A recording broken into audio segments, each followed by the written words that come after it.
morning, everyone. I'm sorry. There's a tradition around where I come from, the state of Delaware. When there's a governor in the room, you got to stand up.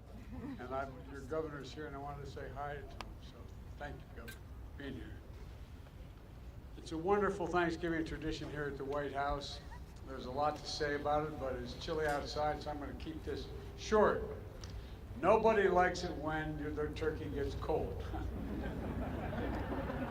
don't know if you imagine it or not. At any rate, I want to thank Ronnie Parker, chairman of the National Turkey Federation, and his family from Monroe, North Carolina. And Ronnie's got 44 years in the turkey business, and he also is the grower of our honored guest today. And Lexi, you got a lot of help from Lexi, our fourth-generation member of the ranch where the turkeys were raised and prepared for this very day. They don't know what the verdict, I'm not sure of the verdict yet, but we're going to find out in a minute. They listen to a lot of music, I'm told, in order to prepare for the crowd noise today. That's real hard work. And they interacted with the children to show their softer side. Sounds like another flock hoping to come to Washington 2024.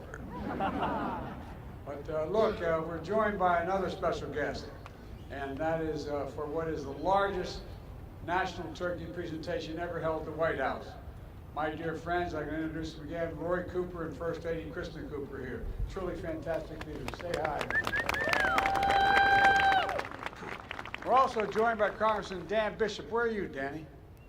Hey, Dan, welcome. Great to see you here. Thank you. And from the 9th District of North Carolina. And a special thanks to members of my staff and their young children who are here today as well. Matter of fact, if you look, you see that dog on the balcony there? That's my dog, Commander. I was worried if he came down here with all, he just did nothing but kiss you and lick you.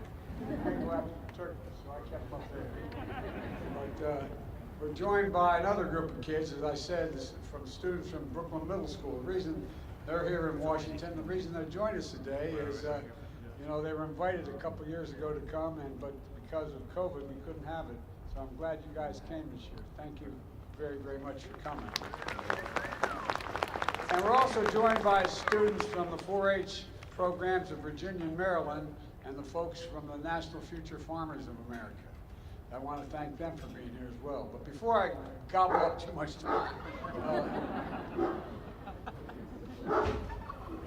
I didn't mean to get started, man. Don't start. Well, that's my grandson, Bo, up there, and my granddaughter. Don't let him jump. At any rate, you know, we got to get on with this. First of all, the votes are in. They've been counted and verified. There's no ballot stuffing. There's no foul play. The only red wave this season is going to be a German Shepherd Commander knocks over the cranberry sauce on our table. That will cause. They are big turkeys, aren't they? My fellow Americans, please welcome the 2022 National Thanksgiving Turkeys, Chocolate and Chip. I tell you what, man. They can go wherever they want. Of course, chocolate is my favorite. Chocolate is my favorite ice cream. But we could have named them Chips and Science. But anyway, good names as well. The chocolate chip weighs 46 pounds, and I'm told he loves catching sun on the Outer Banks. And Chip weighs 47. And he loves barbecue and basketball, I'm told. After receiving their presidential pardons today, Chocolate and Chip are going to head to one of the nation's great basketball schools and research universities, North Carolina State. Now, when we told them they were joining the wolf pack, they got a little scared. But then we explained it was just a mascot for the school, as one of the nation's best poultry science departments in the country.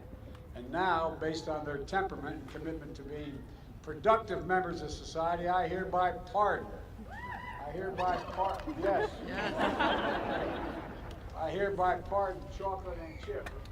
Which one's Chocolate? Who's Chip? Chocolate, you're pardoned, and so are you, Chip. Chip said, I know, I don't even have to be told. Ronnie, why don't we put them on the table? Can you do that? You can do that.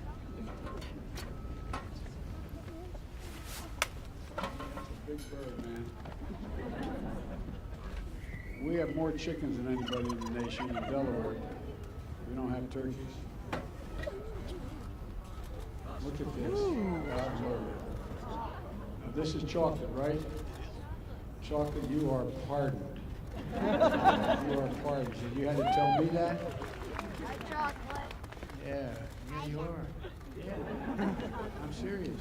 He said, I don't know, man. You didn't have to pardon me. I knew I was pardoned. At any rate, thank you both very, very much. Thank you very much. Appreciate it. How many turkeys you got down there? I'm grateful. God love you. 9.5 million turkeys. I tell you what, that's like some of the countries I've been to. Anyway, you want to talk? Look, folks, in all seriousness, let me close with this. We can't forget the reason for Thanksgiving in the first place. Pilgrims thought it was pretty important in tough times to come together and thank God, grateful for what we have. That's what the Thanksgiving tradition is all about, being grateful for what we have. And grateful for fellow Americans who we may never meet, but who are grateful. There you go. They're grateful. And think about the scientists and researchers, doctors and nurses keeping us safe through the pandemic. 2 years ago, we couldn't even safely have Thanksgiving with large family gatherings. Now we can. That's progress, and let's keep it going.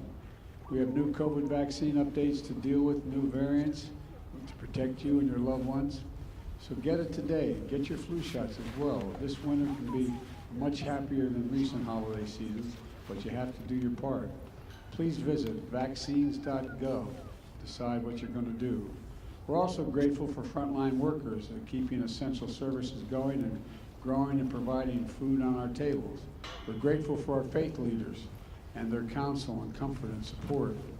Later today, Jill and I are going to be flying down to North Carolina, to Cherry Point, North Carolina, for a Friendsgiving, where we'll be serving Thanksgiving dinner to the troops and military families to demonstrate our gratitude for their service and sacrifice. And so many of those families are missing someone at their table today, like our family. So many military folks that we have lost.